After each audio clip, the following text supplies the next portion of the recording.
There is a silence that exists beneath all noise, a stillness that resides at the very core of all motion. It is the calm eye of the hurricane, the unmoved center of the turning world. We have forgotten this place. Our world is a battlefield of noise, a relentless storm of notifications, expectations, and endless thought. We are pulled in 1,000 directions, our attention fractured, our minds a cacophony. We mistake this frenzy for life, this busyness for purpose. But what if I told you that in the heart of this very chaos lies your greatest weapon? Not a weapon of aggression, but of profound peace. Not a shield to hide behind, but a clarity so sharp it can cut through illusion. This is not a new secret. It was forged centuries ago in the dojos and on the blood-soaked battlefields of feudal Japan. It was the sacred discipline of the samurai, the art of finding perfect stillness while standing in the storm of clashing steel. How do you stay calm, focused, and utterly present when the world is screaming for your attention every second? When your own mind is your most formidable enemy? This is the question we will walk through today. This is the path of the warrior mind. Let us first look at the nature of our chaos. It is not the chaos of a physical battlefield with a single visible enemy. Ours is a ghost war, an insurgency of the mind. We live in an economy of attention. Every ping, every alert, every headline is a bid for a piece of your consciousness. Your focus is the most valuable commodity in the world, and it is under constant siege. You wake up, and before you've even left the warmth of your bed, you reach for the cold glass of your phone. A torrent of information floods in, the world's problems, your friends' curated joys, the endless scroll of content. Your mind hasn't even had a moment to orient itself, and it's already been thrown into the arena. You try to work, but an email arrives. A thought about a conversation you had yesterday intrudes. A worry about a bill due next week whispers in your ear. You switch tabs. You switch tasks, you switch contexts. You are doing many things, but are you doing anything? Truly, deeply? This is the great modern illusion. That activity is progress. That noise is meaning. But your soul knows the truth. This fragmentation has a cost.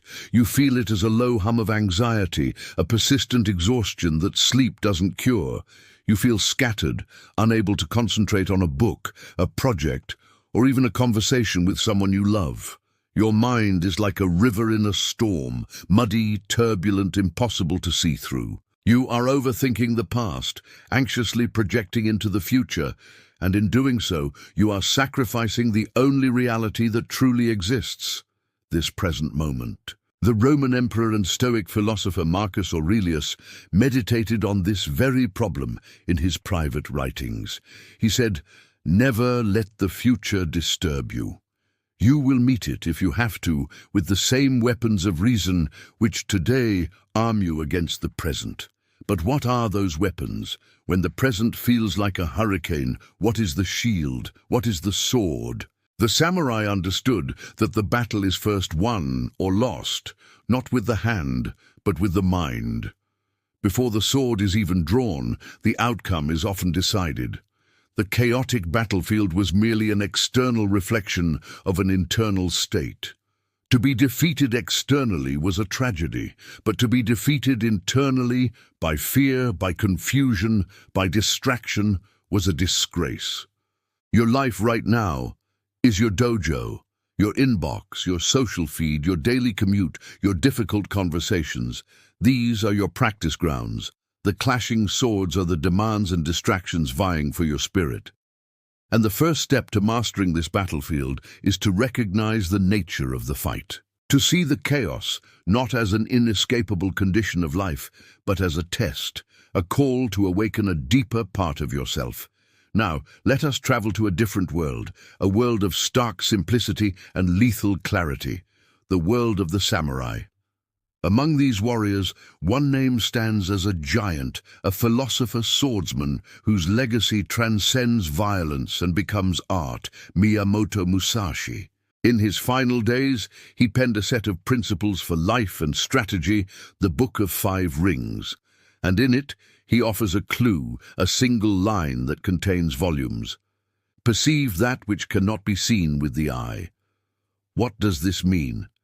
In the midst of a duel, with death a breath away, what is it that cannot be seen with the eye?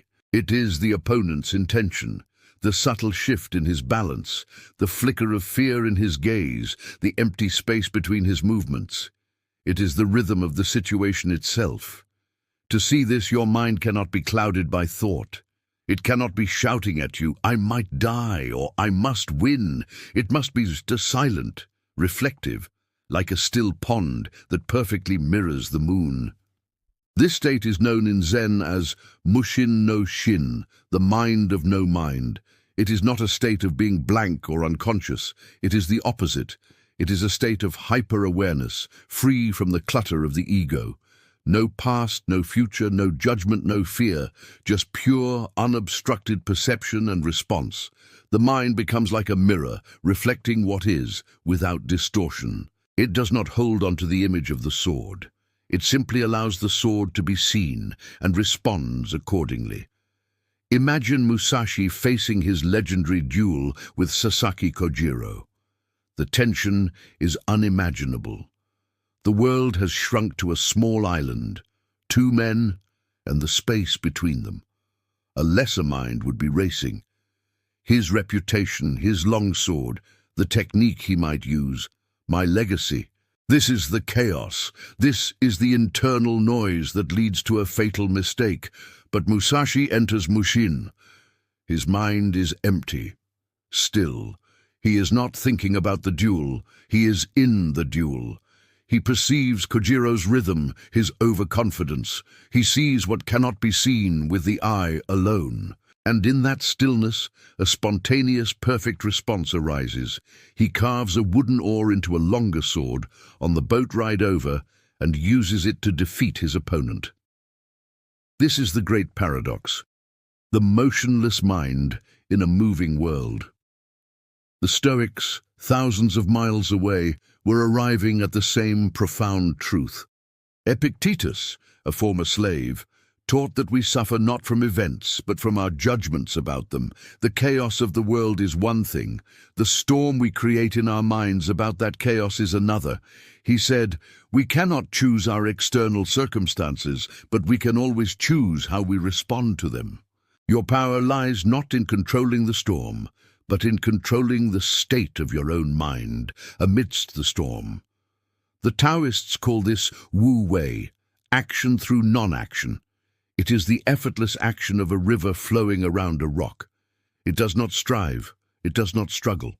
It simply moves with an intelligence that is inherent, natural, and profoundly effective. The samurai, the stoic, the Zen master, they all point to the same North Star. The source of true power and peace is not in adding more to your mind, but in subtracting everything that is not essential. It is in cultivating an inner silence so profound that you can hear the whisper of your own intuition, the subtle cues of the situation, the truth that lies beneath the surface. Your sword is your attention, and right now, for most of us, that sword is dull, chipped, and swung wildly. The practice of stillness is the whetstone upon which we sharpen it. So how do we cultivate this? How do we move from understanding the theory to living the reality? This is not an intellectual exercise. It is a discipline, a daily practice. Musashi gave another simple yet devastatingly profound instruction. Do nothing which is of no use. Let that sink into the marrow of your being. Do nothing which is of no use. Look at your life, your habits, your mental patterns. How much of what you do and what you think is of no use? The endless scrolling, the mental rehearsal of arguments you will never have, the consumption of news that only angers or frightens you without leading to action, the worry about things you cannot control. This is the practice of kaim, focus or decisiveness. It is the act of cutting away what is useless, not with anger, but with the precise, clean cut of a master swordsman. The practice of stillness begins with the breath. It is the anchor to the present moment. The samurai and Zen practitioners use the breath to unify mind and body. When you focus on the simple, physical reality of the breath, the cool air entering, the warm air leaving, you are pulling your consciousness out of the abstract world of thought and into the tangible reality of the now. Try it now, just for 3 breaths. Don't change your breathing, just notice it. Feel the air, feel your body. For these 3 breaths, there are no problems. There is only this. This is the foundation. This is your home base. From this foundation, we build rituals of focus. First, the practice of single-tasking. In a world that worships multitasking, this is a radical act of defiance. When you drink tea, just drink tea. Feel the warmth of the cup, smell the aroma, taste the flavor. When you work, choose one task. Give it your full, undivided attention for a set period. Close the other tabs. Silence the phone. You are not just doing a task, you are practicing the art of a unified mind. You are training your attention muscle to resist the pull of fragmentation. Second, the practice of digital seppuku. Seppuku was the ultimate act of taking responsibility. We need a modern, metaphorical version. It is the conscious, deliberate act of cutting out the digital distractions that are disemboweling your focus. Designate times of the day as sacred spaces for deep work. Turn off all non-essential notifications. Curate your digital environment with the same severity a samurai would curate his toolkit. Every app on your phone, every subscription in your inbox, ask Musashi's question, is this of use? If not, cut it. Third, the practice of embracing difficulty. The Stoics practiced voluntary discomfort, sleeping on the floor, taking cold baths, not because they were masochists, but to remind themselves that they could be okay even when things weren't comfortable. Your modern mind is addicted to ease. It seeks the dopamine hit of a notification, the comfort of distraction. By willingly engaging in difficult tasks, a hard workout, a complex book, a silent walk without a podcast, you are building resilience. You are telling your mind, I am the master here. We do not need to flee to comfort at the first sign of strain. Fourth, the art of the empty moment. We have a pathological fear of boredom. We fill every waiting moment, every quiet second with stimulation. This is like never letting a pond settle, always stirring it up so the mud never clears. Practice doing nothing. Sit on a bench and just watch. Stand in a line and just breathe. Allow the mind to be bored. It is in these empty spaces that the sediment of anxiety and overthinking begins to settle, and the clear water of clarity can finally be seen. These are not tasks to be completed. They are paths to be walked every single day. You will fail. Your mind will wander. You will reach for your phone instinctively. This is not failure. This is the practice. The moment you notice you have been captured by distraction is a moment of victory. Because in that noticing, you have awakened. You have returned to the breath, to the present. That is the entire game. Do not mistake this stillness for passivity. This is the most critical understanding. The stillness of the warrior is not the stillness of a rock. It is the stillness of a drawn bowstring. It is potential energy. It is readiness. Musashi called this state of alert relaxation Zanshin, remaining mind. It is a state of relaxed awareness where you are completely present and connected to your environment, ready to respond appropriately to anything that arises. It is the mind of a hunter, of a guardian. It is the feeling you have when you are carrying a full cup of coffee through a crowded room. Your body is relaxed, but your awareness is total. In this state, you are not waiting for something to happen. You are simply present with what is happening. This presence is what gives you impeccable timing. It allows you to see the opening in a conversation, the solution to a problem, the right moment to act or to remain silent. This is the balance between the Stoic's acceptance and the warrior's readiness. You accept the present moment exactly as it is. without resistance. You do not rage against the traffic jam, you accept it.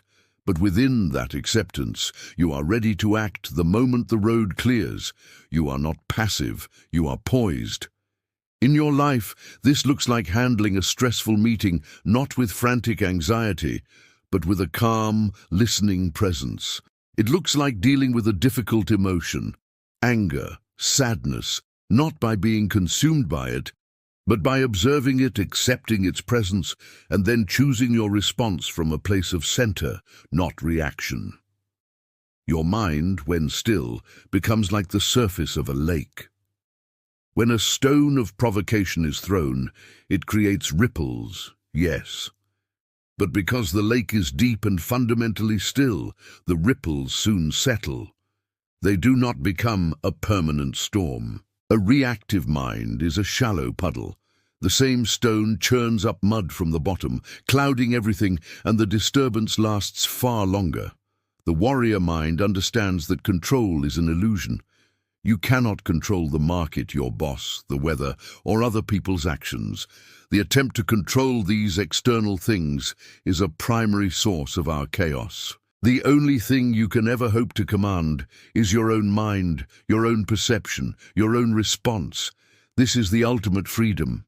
It is the freedom that Epictetus, a man who was physically a slave, understood better than most. No man is free who is not master of himself. When you master your mind, the chaos of the world loses its power over you. It becomes scenery. It becomes weather. You become the mountain that the storm breaks against. The mountain does not fight the storm, it simply is. And in its silent, unwavering presence, it outlasts every gust of wind, every bolt of lightning. Now, we turn inward. For this entire journey is and has always been about you. It is time for honest self-observation. This is not about judgment. It is about seeing clearly with the mind of Mushin. Where does your chaos come from? Is it external, the phone, the job, the news? Or is it internal, the need for validation, the fear of missing out, the resistance to boredom, the addiction to stimulation? Take a moment of silence now. Just ask the question and listen. The practice of journaling is your kata, your formal exercise for the mind.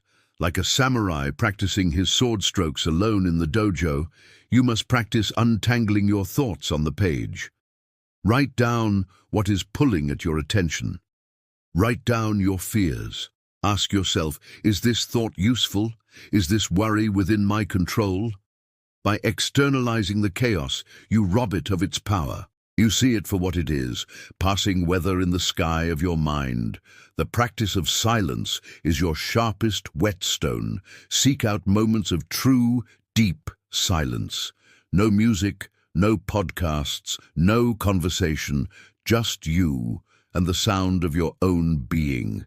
It will be uncomfortable at first. The mind will rebel. It will throw thoughts at you like a desperate enemy. Your job is simply to watch them come and watch them go without engaging, to sit in the silence until you become a friend to it. And finally, the practice of doing one thing at a time. Make this your mantra. When you walk, just walk.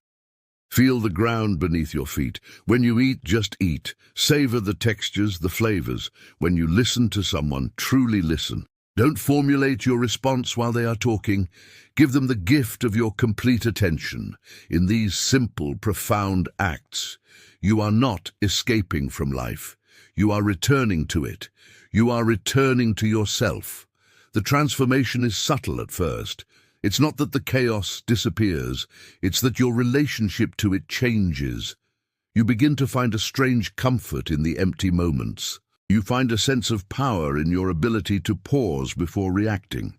You start to hear the silence between the notes of the world's noise, and you realize that this has been your home all along.